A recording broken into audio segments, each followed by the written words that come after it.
Hi guys, good time of the day. Let's wait just a few seconds for other people to arrive. And then we will kick things off. While we do, drop a comment here that you are present and hit a plus button if you can see and hear me. Okay.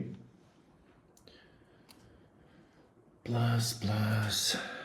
Okay, everything looks great. Let's wait just a few more minutes. So, today we will talk about transforming healthcare with AI, practical examples, and business impact. So first of all, who am I? I'm Alex Gurbich. I'm Ph.D. in AI, CEO and founder at Blackthorn AI. Also, I'm a healthcare and life science solution expert. I have more than 15 years in AI and machine learning, software engineering, architecting, like very different stuff.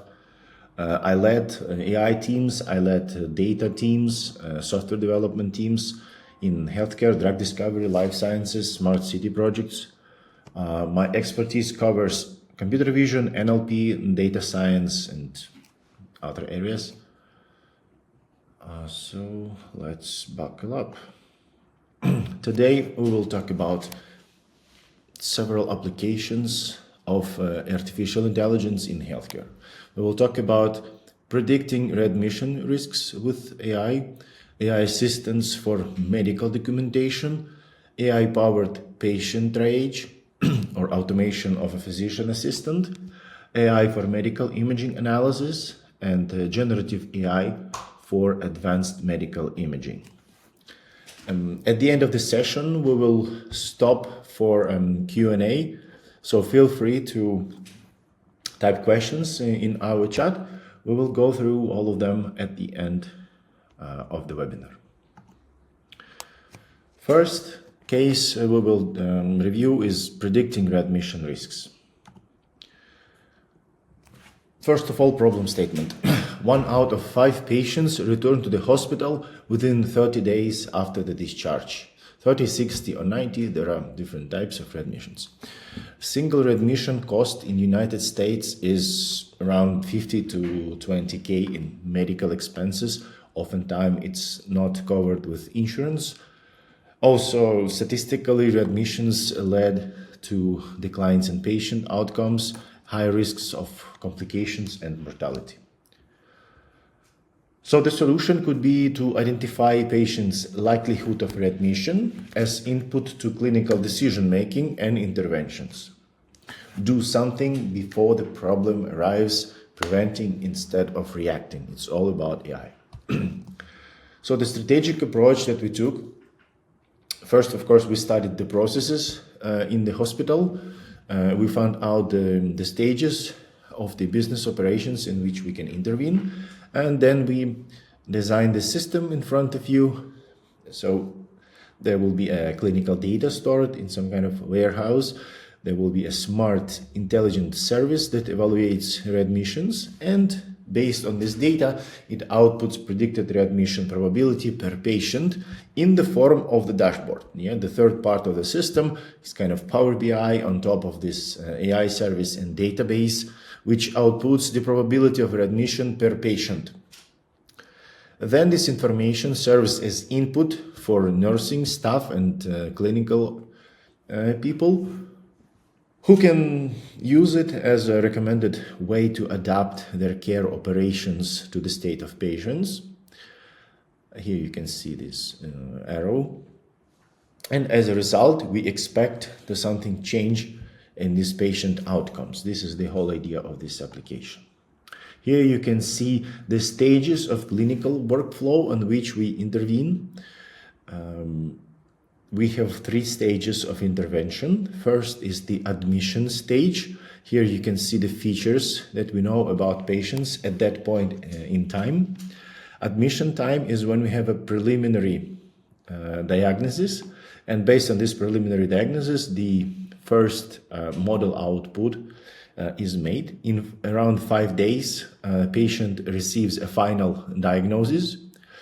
This is where our prediction is refined and improved. And before the discharge, we perform our final estimation of a readmission. It will say whether the patient is ready to go out of clinic or not. Here in front of you, you can see a real dashboard, real applications of patients having some readmission level. You can see the red bars, the yellow bars, and green bars. The green bars are okay. The yellow are so-so, but the red ones are the guys to whom we should pay the most attention. Even more to the right, you can see the features of the model. This is the data the model been trained on. Later, these features are used to investigate the impact factors. So those are like keys we as the doctors can use to change the outcomes. Here are some insights, statistical insights from our work. There are much more. There are more than 50 insights, but overall, we figured out that the patients of age between 30 and 50 have the highest readmission group. Also, the more episodes patients have, the higher the readmission risk. And also the nurse performance is very important. Here you can see one of the nurses had anomalously high readmission rate. So how AI can help, right? So we can anticipate also complaints, think of estimating complications, and backwardly trying to understand where do they come from, these complications, trying to prevent them. Also, AI can help with early diagnostics, detecting the diseases before they arrive, and preventing, not reacting. Feel free to type questions. I already see a few questions in our chat. Please don't forget, be attentive, don't hesitate, don't shy to ask questions in the chat. So we will continue with the second topic. This is AI assistance for medical documents analysis. The pain is known and famous. Doctors hate working with documents and love working with patients. The patients is the area where they can make and won't make impact. The doctors want to spend more time with patients instead of doing some admin work, right? So statistically, almost half of their working time physicians spend on interacting with EHR and other medical documents. As a result, dissatisfactions of doctors, dissatisfaction of patients, because suddenly they cannot get their spot. They have to wait for a visit for days, weeks, and months because doctors are overloaded, and doctors are overloaded not with other patients, they are overloaded with reading and writing documents. So the solution could be automate data input and extraction to and from medical documents with AI. So let's talk about these two sides. The first side is information extraction from the document. Imagine a doctor preparing for a consultation or a first visit of a patient. To make this visit efficient and to make the diagnosis right, doctor has to study sometimes dozens of different documents, previous visits, etc., etc. It takes hours. So what we propose here and what we've built, this is one of the real applications that we delivered. So here, this is a patient profile, and you can see different documents uploaded which are related to this patient. And at the top, at the bottom right corner, you can see this figure of AI assistant. This AI assistant can answer questions. So doctor can, instead of looking through all of these documents, can ask what he or she interested in. For example, here it's a history of hospitalization, and AI assistant will go to these documents, screen through, and bring the result. As you can see here, this is the history of hospitalization of this patient. From all of these documents, we're now working on adding references here, so that the user or a doctor can go there and find this place in each document to make sure and verify everything. But overall, you just saw the way how the doctors can cut their reading time from hours to minutes just by getting a quick summary produced by AI. As for the other side, filling medical forms with voice, clinicals can fulfill these forms with voice, and AI also can pre-fill these forms automatically with findings, diagnosis, and doctors just can fix them. Again, as in previous cases, don't forget to ask questions in the chat. We will talk about the questions at the end of the webinar. Now, topic number 3, AI assistant for patient triage, or automation to some extent of a physician. Here you can see another real application that we developed and delivered.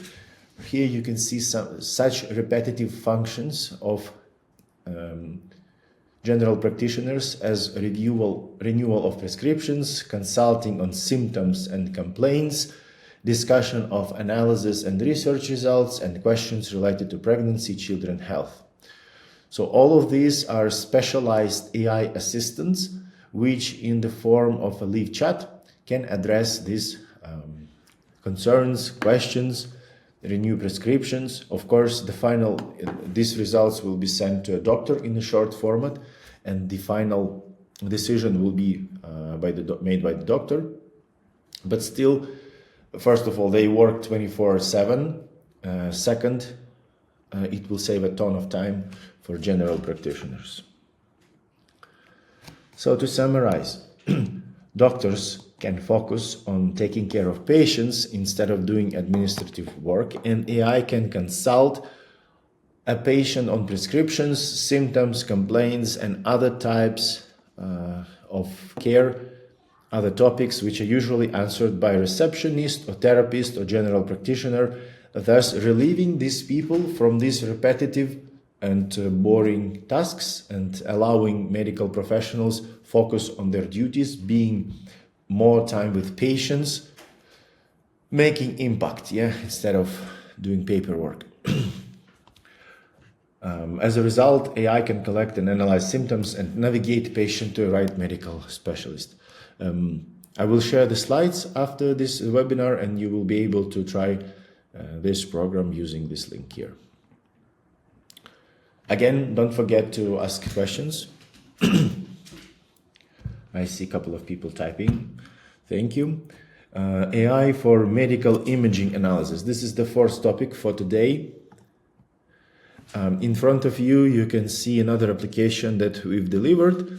Here, this application works with mammogram and ultrasound. You can see here detected malignant and benign anomalies, statuses of analysis in this widget, and here you can see recommendations. So the detected lesions, their severity and type and progress level, they lead to typical recommendations of a doctor. In this case, the malignant anomaly detected led to a suggested action of biopsy, which program made automatically.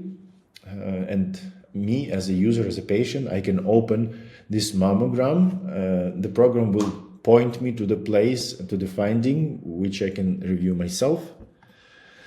Now we will talk about the two modalities implemented.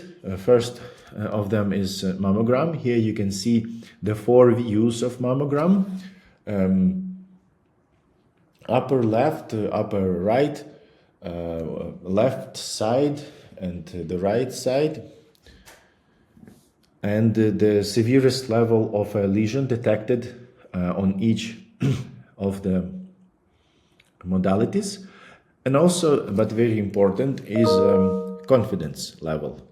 So the typical question is, how do you know that is it a correct prediction, right? Because AI make mistakes. Yes, I make mistakes, but we can get additional information to get extra information on this case. In this case, this is a probability. If a probability is low, then this prediction can be better, right? But if it is high, like 80% and higher, 70% and higher, then it is reliable. And here you can see different suggested actions like re-examination in 6 months, which usually made by the doctor in this situation. For the doctor now, it is only click agree button, and it saves time. Here in front of you, you can see the actual analysis performed. You can notice here a breast density D in this case and a red mark over there. It means the high density level decreases the sensitivity of methods, including AI. So this is additional signal for the doctor for his or her decision. At the right panel, you can see the four views of a mammogram and detected lesions by AI in each of the views. And at the center, you can see the two views, two forms of AI. One is a heat map. Heat map is a density probability distribution over the image. The closer the color to the red, the higher the probability that there is something wrong in this region. This is easy navigation for an eye, of a doctor's eye. And to the left, you can see the simplified form with rectangles. Again, our major goal here was to help doctors with some guidance for an eye, to help them to not miss anything, especially when they are tired. And for the patients, this is the way to get a second opinion. Sometimes they are not happy with what they heard from doctors, and this tool can help them to get an alternative opinion. Also, you can see here probabilities of each lesion detected, and we are working currently on the type. Like, is it a calcification? Is it architectural distortion, and other types? But let's talk about another modality. This is ultrasound, the same table as before, but you can notice here one of the malignant lesions were detected here with a very high probability, and the program automatically recommended biopsy of this region. Let's review it. Here you can see this carcinoma detected with a high probability. Again, we're working on the type. But here you can see the segmented part of the screen, which shows the actual carcinoma. Again, feel free to ask questions in our chat while we are talking about the fifth and the final topic for today. This is generative AI for medical imaging analysis. So if earlier we talked about the AI imaging analysis, which is frankly not super new. Yeah, it's been here for 30 years. But if we add generative AI on top, then it gives us some kind of superpowers, which you will see now. The idea is that patients can get a consultation on their condition immediately. So it will not be an image like in previous case, which requires some extra effort, some additional effort in explanation, but the patient will see findings and all the concerns addressed right now. For example, for X-ray here, the AI can consult on the severity of this condition, impact on daily life, prognosis of development of a disease, suggest treatment options and prevention, as well as suggest next steps. In this case, it was a benign formation, and AI suggested a re-examination in 6-12 months, which is completely legit for this case. And pay attention to personal recommendation. Usually patients are very worried, what should they do now? And they already have this information here. And as a summary, the overall health status based on the diagnostics. So to summarize, AI assistant for radiologist is a razor-sharp decision-making empowered by AI. Statistically, cancer misdiagnosis occurs in up to 44% of cases. With the accuracy that we talk to people is around 70%, manual, the doctor ones, right? The studies show that A doctor combined with AI can make a 20% better decision. So accuracy of a doctor grows by 20% by working with AI. So AI allows doctors to achieve 90 and above accuracy in diagnostics. The major sources of error is declining accuracy of doctors toward the end of the day when they are tired, so due to fatigue. Also, a time of care is critical, and a typical problem is unavailability of experienced radiologists. People are waiting for their visit, and their condition does not allow waiting. They don't have this time. They need doctor now, which AI can help with. You can have a doctor and diagnostics like right now. In Europe, the 2 rads are required to confirm the diagnosis, which makes this problem even worse because the availability of doctors then even lower. And also the diagnostics is very personal based. So you can show the same case to 2 doctors and get 2 different diagnoses, which is a known problem. And that's why the trust of patients, people to doctors is declining in some regions.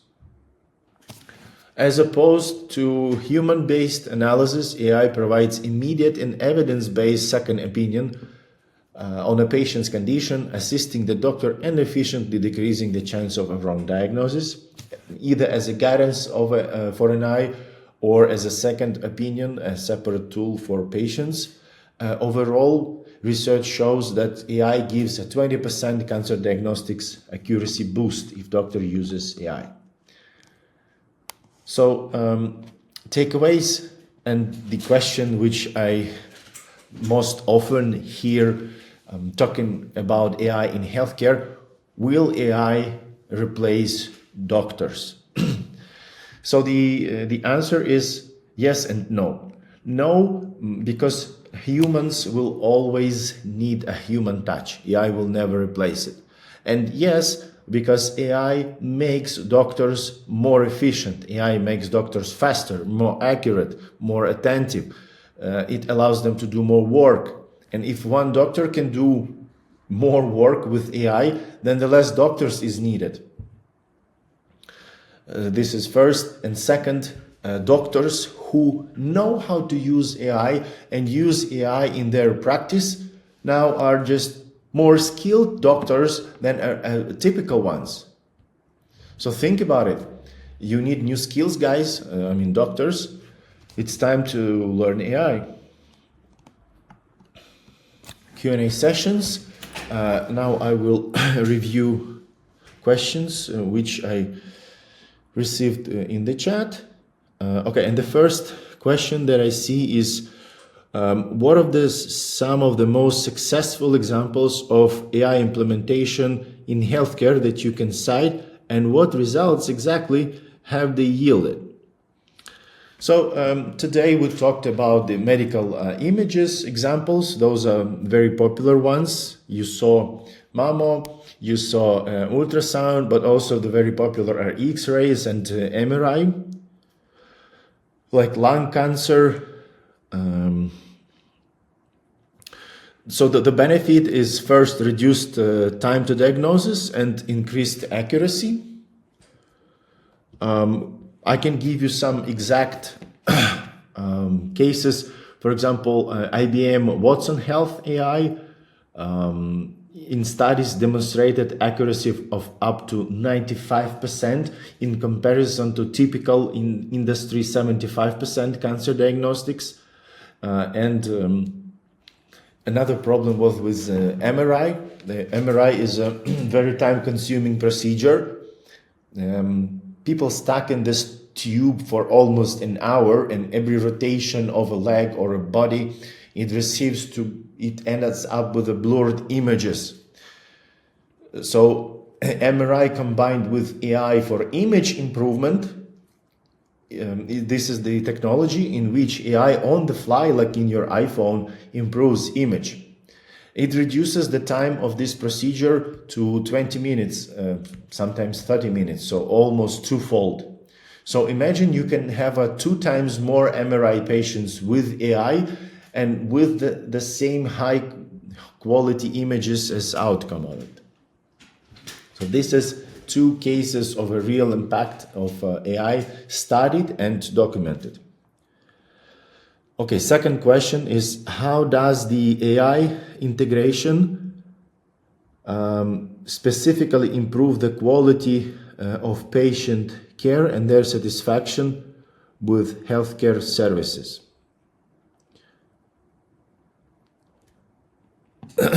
We can take as an example integration of AI for predicting healthcare outcomes. Studies have shown that patients who receive personalized treatment plans based on AI have a 50 to 20% higher chance of recovery. At the same time, patient satisfaction increased by 25% when they use AI technologies for healthcare services. So there is some real evidence that generated by AI plans, personalized treatment and condition-based, are more effective and people are happier with them. Okay, the third question is, what business impact can be expected from the implementation of AI in healthcare institutions, and how will this affect overall healthcare spending? So we know that especially US healthcare spending is insane. First of all, it's chaos, and there is a very big leakages of finances to some administration overhead. Remember we talked about AI which worked with documents? So this one and this one. So these are the examples of how AI will improve the administrative overhead. It is estimated that it will reduce from 15 to 30% of administrative work, efficiently saving 150 billions or something like that. Also, and the treatment costs due to this administrative overhead reduction will drop by 20%. This is expectation of like Deloitte and other consultants. I hope that they are true, but of course the exact numbers we will know in year 2026 for which the predictions were made. Okay, so these are the major questions covered. Here are my contacts. First of all, thank you very much for attending the webinar. If you have more questions, feel free to contact me at LinkedIn. It's Alex Gurbic. Here you can see my link, or drop them by email. Thank you very much and see you next time.